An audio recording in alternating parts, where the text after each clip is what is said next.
네, 2020 미국 대선 특집입니다. 어제 이 시간만 해도 예상 밖 트럼프 대통령이 선전하고 있습니다. 지금 승기를 잡으려고 하는 듯한 모습에 시장도 그렇게 반응을 하고 있다고 전해드렸는데요. 오늘은 또 180도 다른 상황이 나타나고 있습니다. 바이든 후보가 승기를 거둘 것으로 예상되고 있는데 왜 이렇게 초격차, 격전을 보이고 있는지 두 분과 함께 이야기 나눠볼게요. 경기대 대학원 글로벌 비즈니스학과 오대원 교수, 이종훈 시사경제평론가 함께하겠습니다. 어서 오세요. 안녕하십니까. 안녕하세요. 네. 저희가 지난 추석 특집 때 두 분과 함께 이제 뭐 미 대선 이야기도 하고 연말 이야기도 했었는데 이제 뚜껑을 열어보니까 생각보다 더 초격전 미 대선 대표 상황이 벌어지고 있습니다. 이렇게 격차 접전이 보이는 이유가 무엇일까요? 근데 사실은 네. 뭐 이 역대 미국 대선을 보면 매번 언제나 그랬나요? 이 박빙이었고 네. 또 뭐 대선만 그런 게 아니고 그러니까 뭐 상원 의원 선거라든가 하원 의원 선거를 보더라도 51대 49 네. 뭐 이런 식으로 언제나 이렇게 박빙 승부를 이제 벌여왔다 이렇게 이제 봐야 될 것 같고 그런 점에서 뭐 이번 대선도 뭐 이례적인 상황은 아니다 네. 이렇게 좀 생각이 들고요. 다만 이제 그 코로나19가 미국 내에서 저렇게 확산되고 그런 것에 이제 비교할 때 네. 이런 정도면 트럼프 대통령이 한테는 엄청난 악재이기 때문에 이번 대선에서는 좀 격차가 나지 않겠냐. 그래도 바이든 후보가 승리를 하면서 또 격차도 꽤 좀 날 가능성이 없잖아 있다라고 하는 관측도 없잖아 있었는데 네.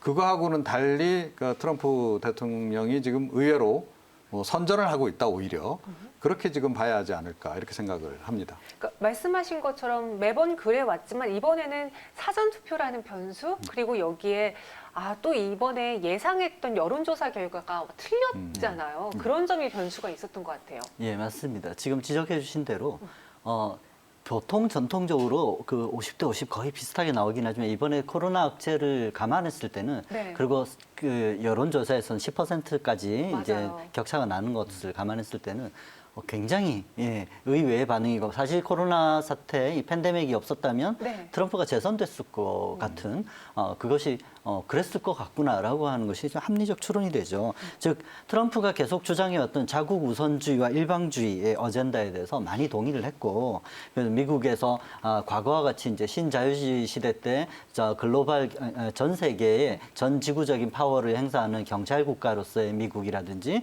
국제 질서를 다 이렇게 주도하는 미국이라든지 여기에 대해서 미국의 유권자들이 많이 피로감을 느끼고 특히 양극화로 인해 가지고 미국 중심의 경제 회복을 굉장히 요구하는 유권자들의 반응이 컸다라는 것을 지금 이번에 알 수 있었습니다.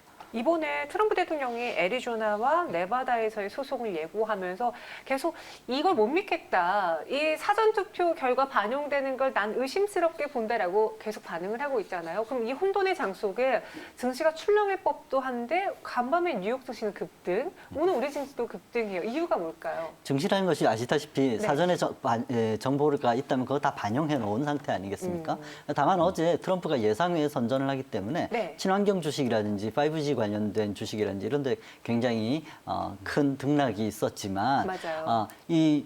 트럼프가 대선에 불복할 수도 있다. 그래서 대법관을 서둘러서 임명을 하고 이런 포석들을 미리 깔아놓은 것들이 있기 때문에 이것이 증시에 별로 그렇게 충격으로 반응하지는 않았던 거 이미 좀 반영이 돼 있었던 거 아닌가 하는 생각을 했습니다. 네, 그러니까 이미 알고 있었던 예상했던 시나리오였기 때문에 시장이 그렇게 혼란스러워하지 않았다라고 했고, 네, 거기에 더해서 좀 네. 한 가지 더 이제 말씀을 드리자면, 그러니까 이번에 그 대선은 민주당이 가져갈 것 같아요. 그런데 이 상원의원 그 상원 선거 같은 경우에는 공화당이 다시 또 맞아요. 다수당이 될 가능성이 높아요. 그러니까 이런 상황이면 이제 사실은 어느 한쪽으로 딱 힘이 실리기가 좀 어려운 거죠. 그러니까 미국은 대통령의 힘이 굉장히 강력한 건 맞는데 그럼에도 불구하고 상원의 힘도 굉장히 막강하기 때문에 그렇죠. 그 정당이 다를 경우에는 상당히 팽팽하게 서로 견제가 가능한 그런 구조로 좀 설계가 돼 있다는 거죠. 자, 그래서 아마 미국 그 증시도 뭐 이런 정도면 균형이 잘 잡혔다라는 판단을 좀 내린 게 아닌가 네. 이런 생각이 들어요. 그래서 뭐 바이든 후보자가 설령 대통령이 되더라도 뭐 과도하게 그러니까 뭐 이제 민주당이 주장하고 있는 뭐 증세 정책이라든가 이런 것들을 몰아붙이기는 좀 어려울 거다 이런 판단이 좀 깔려 있기 때문에 뭐 의외로 좀 조용하게 어떻게 보면 증시가 좀 반응을 보이고 있는 게 아닌가 이렇게 생각을 합니다. 네. 맞습니다. 지금 지적해 주신 것처럼 네. 증세에 대해서 굉장히 두려워하고 있어요. 법인세 25%씩 막 올리고 그다음에 맞아요. 소득세도 급격히 상승시켜서 사실 민주당 정부라고 하는 것은 공화당 정부보다 훨씬 더 큰 정부를 지향하고 재정 정책을 확실하게 있어서 밀어붙이는 정부가 나서서 시장의 실패를 보완하는 이런 정책이 대표적인 트레이드 마크인데 네. 여기에 대해서 시장이 걱정하고 주식 시장이 걱정하고 있던 거에 대해서 상원은 예, 공화당이 어떤 균형을 맞추는 것이 될 것이다. 역시 단기적으로는 좀 악재가 여러 가지 있겠지만 장기적으로는 예, 시장에 좀 괜찮은 반응들을 안도의 어떤 반응들을 내놓은 것이라고 생각됩니다. 그러니까 좀 총괄적으로 좀 정리를 해보면, 네. 그러니까 증세는 아마 어차피 불가피할 겁니다. 네. 그러니까 증세는 분명히 이제 하려들 테고 법인세도 인상할 거고 할 텐데 그 반면에 다른 한편에서 또 민주당 쪽에서는 이 재정 확대 부분을 또 확실하게 또 그렇죠. 하겠다라고 지금 이야기를 지금 하고 있잖아요. 네. 자, 이제 그런 상황이다 보니까 기업 입장에서는 그래, 증세에 대해서 손해보는 부분이 좀 있어. 하지만 또 이렇게 재정 확대도 해주니까 결국 우리 입장에서 큰 손해보는 건 없지 않을까. 이런 그 판단이 좀 깔려 있는 게 아닌가, 현실적으로는. 네. 네, 그런 생각을 좀 해봅니다. 참 들어보면요. 하나의 이슈에도 일장일단이 있다고 장점과 단점이 있는데 말씀하신 것처럼 법인세를 인상하는 데 있어서의 공화당이 상원을 장악하게 되면 브레이크를 걸 수 있지만 또 단점으로는요. 지금 교수님 경기부양책을 많은 맞습니다. 분들이 기대하고 있는데 이렇게 둘이 싸우게 되면 경기부양책 시간이 또 늦어지는 거 아니에요? 사실 이번 소송권까지 합쳐진다면 네. 더 이 트럼프가 정권을 안 내놓고 좀 길게 가는 네. 이런 그 권력 누수 기간 동안에 이 공화당 상원이 민주당의 다음번 정책에 이렇게 좀 협조하지 않는, 그래서 경기 부양책을 실시하지 않을 것이고 네. 이제 보통 얘기하는 그러니까 아주 조그만 경기 부양책 정도로 아주 타협해서 굉장히 축소된 재정 정책을 쓸 것이기 때문에 시장에서는 기대하고 있던 돈이 안 풀리면 거기에 대한 실망한 매물이 나오겠죠. 예, 그럼 그게 추후에 안 좋은 가장 큰 거로 봅니다. 변수는 경기부양책, 5차 경기부양책이 얼마만큼 나와주느냐. 이 점이 또 시장의 실망 혹은 환호를 가져다 줄 수 있을 텐데 개인적으로요. 평론가님께서는 두 후보 중에 어떤 후보가, 그러니까 트럼프 대통령, 바이든 후보 중에 누가 대통령이 됐을 때 세계 경제 그리고 우리 국내 증시에 도움이 될 거라고 보셨나요? 글쎄요, 그러니까 그야말로 이게 장단점이 다 있는 겁니다. 그러니까 네. 트럼프 대통령이 재선에 성공한다라고 전제한다면, 네. 뭐 그러니까 일기 행정부 때 했던 그 정책을 그대로 밀고 나갈 거다 이렇게 봐야 되겠죠. 자, 그래서 이제 중국하고의 무역 갈등은 뭐 계속 좀 당분간 이어질 가능성이 이제 높다. 네. 그건 어떻게 보면 세계 경제 전체적으로 보면 약간 악재 부분에 해당하는 거죠. 그리고 이제 재정 투입과 관련해서도 뭐 그동안에 뭐 적극적으로 하긴 했다고는 하지만 민주당은 더 투입하겠다라고 지금 이제 약속하고 있는 부분이 좀 있단 말이에요. 그러면 그러니까 민주당 집권에 했을 때 대비해서는 조금 이제 그 부분은 이제 불만족스러운 부분이 좀 있는 거고, 또 이제 법인세 부분, 이제 아까 말씀하신 세금 부분 이제 마찬가지 이제 그런 부분들이 좀 있는 거고, 그다음에 이제 바이든 후보가 또 이 산업 정책 관련해서는 지금 친환경 산업 키우겠다. 뭐 지금 이거 아닙니까? 그리고 이제 어찌됐건 코로나19 국면에서 지금 바이오 산업 쪽에 대한 기대도 굉장히 높아지고 있고 그쪽에 대한 투자도 이제 당연히 늘어날 거라고 이제 예상하고 있는 건데, 이제 그런 부분은 이제 트럼프 대통령이 이제 재선에 성공했다라고 한다면 기대에 좀 못 미칠 수 있는 부분도 좀 없잖아 있는 거죠. 그래서 다 장단점이 좀 있는 그런 상황인데, 그런데 제가 조금 전에 말씀드렸듯이 이번에 그 선거 결과가 참 교묘하게 균형을 좀 맞추게 된 상황이 아니냐. 그러니까 상원을 공화당이 장악하는 이제 그런 상황이 된다 그러면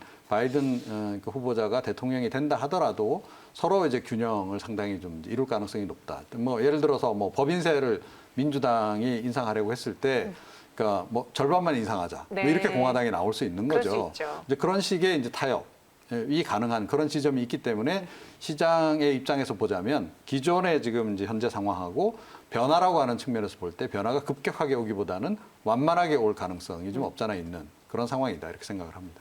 예, 사실 이번에 네.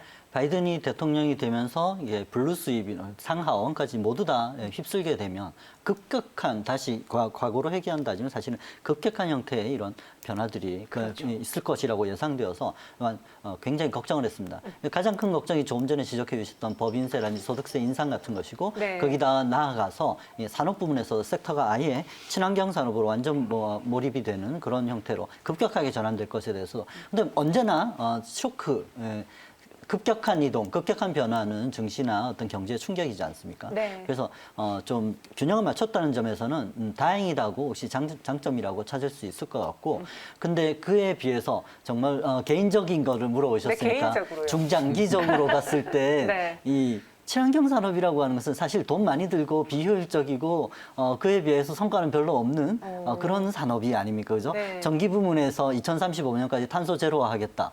그리고 2050년까지 자동차 시장의 전체 시장에 대해 가지고 2050년까지 탄소 배출 제로화 굉장히 과격한 정책입니다. 네. 그죠? 기존은 내연기관 산업이나 이런 데 굉장히 타격이 클 수 있는 것이고. 이런 정책을 정부가 이런 특히 글로벌 시장을 주도하는 미국이 정책을 내어놓지 않으면 다른 나라에서는 실행하기가 어렵고 개별 산업에서는 더더구나 불가능한 정책입니다. 네. 시장의 실패를 보완하는 정책이기 때문에 이런 면에서 바이든 후보가 이번에 된 것이 다시 그런 환경의제, 도쿄의정서에 다시 가입을 하고 탄소 배출권 거래 시장이라든지 과거의 친환경 산업, 그러니까 전 지구적인 경제 지속 가능한 성장을 위해 가지고 추진해 오던 정책이 다시 시동이 걸릴 수 있다는 점에서는 다행스러운 것이라고 생각이 됩니다. 그럼 포트폴리오를 짜는 우리 투자자들 입장에서는요, 전통적인 굴뚝 사업 부분의 포트를 비중을 좀 줄이고 말씀하신 것처럼 친환경 쪽 혹은 뭐 수소, 전기, 여기 태양광 이쪽으로 포트를 늘리는 게 지금 이 트렌드를 잘 반영한 포트라고 할 수 있을까요? 아니면 이런 뉴스 하나에 일일비하지 않고 그냥 기준을 잡고 쭉 가는 게 좋을까요? 교수님, 뭐가 좋을까요? 좀 전에 네.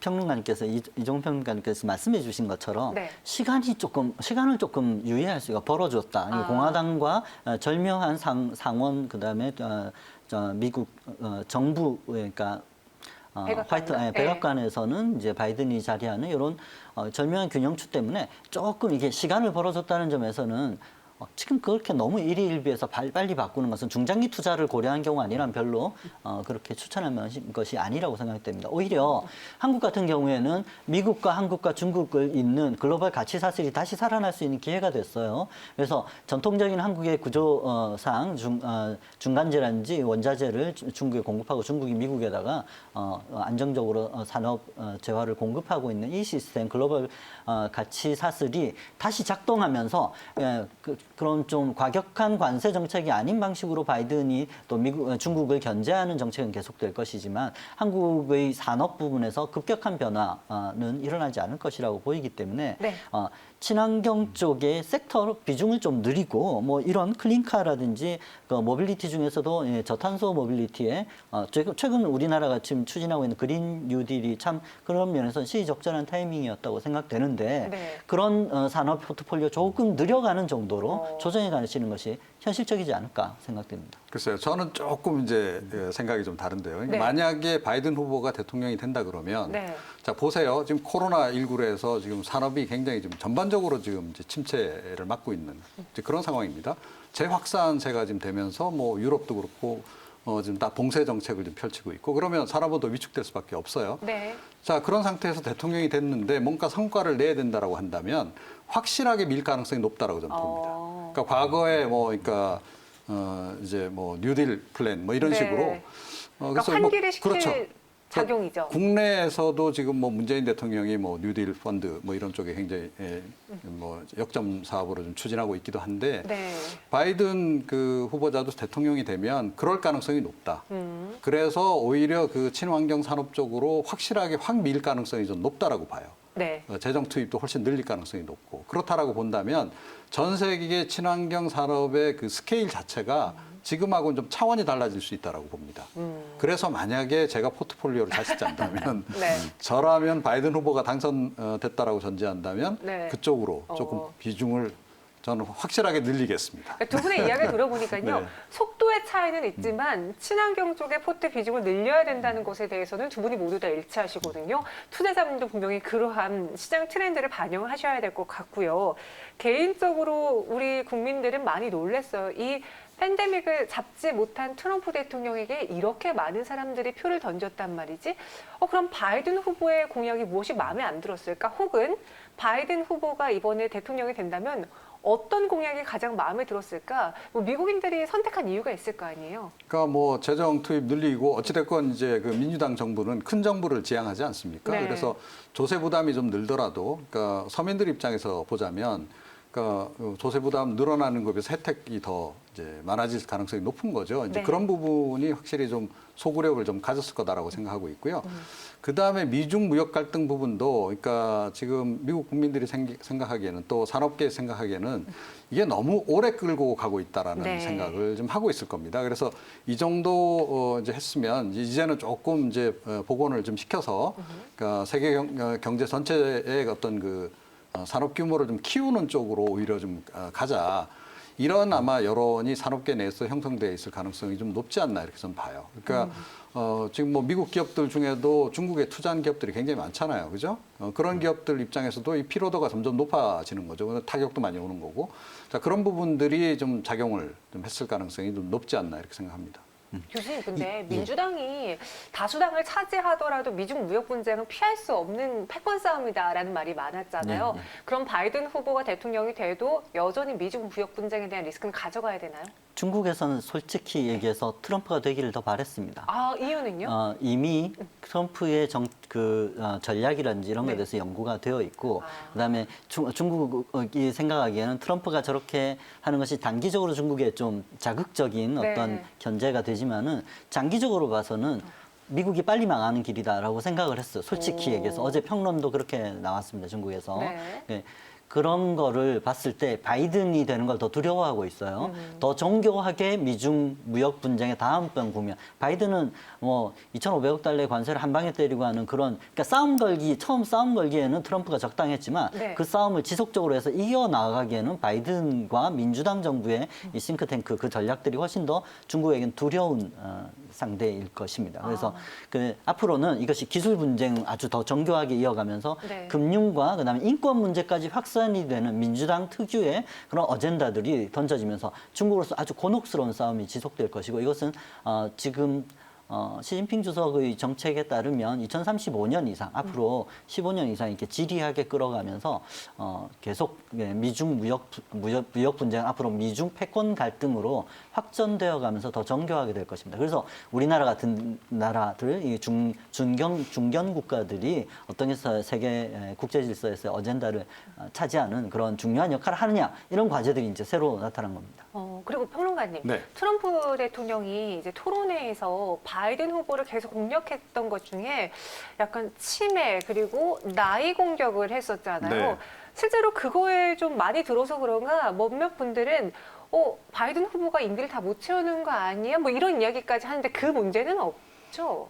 없겠죠? 그거는 뭐 누구도 예상할 수 없죠. 그러니까 네. 좀 워낙 이제 고령이지 네. 않습니까? 사실은 뭐 그렇다고 해서 트럼프 대통령하고 나이 차이가 맞아요. 많이 나는 건 그거예요. 아닙니다만 네.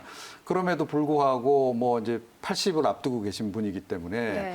뭐 이런 분들 아무리 이제 미국의 의료 시스템이 좋다 하더라도 그러니까 뭐 갑자기 이제 어떤 건강이 질병에 악화될 감염이 수도 된다거나 있고. 했을 네. 때 이게 좀 장담하기 어려운 이제 네. 그런 그 상황으로 갈 수도 있는 거죠. 그러니까 뭐 트럼프 대통령 같은 경우에도 이번에 이제 코로나 확진 판정 받았던 거 아닙니까? 네, 맞아요. 그래서 뭐 제가 보니까 워낙 이제 주변에 의료진이 이제 그 잘 케어를 했기 때문에 무사히 이제 위기를 극복할 수 있었는데 네. 뭐 바이든 후보자가 대통령이 된다라고 전제했을 때 사실 더 고령자이기 때문에 네. 더 리스키하다고 봐야 되는 부분은 분명히 존재합니다. 그런데 이제 이거는 뭐 결국은 이제 뭐 개인적인 건강 문제. 그렇죠. 네. 바이든 이제 후보자가 대통령이 된 다음에 건강 관리를 얼마나 잘하느냐에 네. 이제 달린 게 아닌가 이렇게 생각을 합니다. 예. 네. 아유, 큰 산을 지금 넘고 있는 우리 증시 그리고 세계 증시입니다. 교수님, 마지막으로 이제 남은 또 큰 이벤트는 무엇이 있을지 대선이라는 위기를 겪고 나서 이벤트를 겪고 나서 우리가 또 봐야 되는 키워드는 무엇이 있을까요? 예, 사실 이제 4분기 경우에는 대규모 경기 부양책이 안 될 것이다. 네. 그거에 대한 우려에 대한 것이 제일 첫 번째 큰 것이었고요. 그다음에 이 포스트 코로나가 빨리 오지 않을 수도 있다.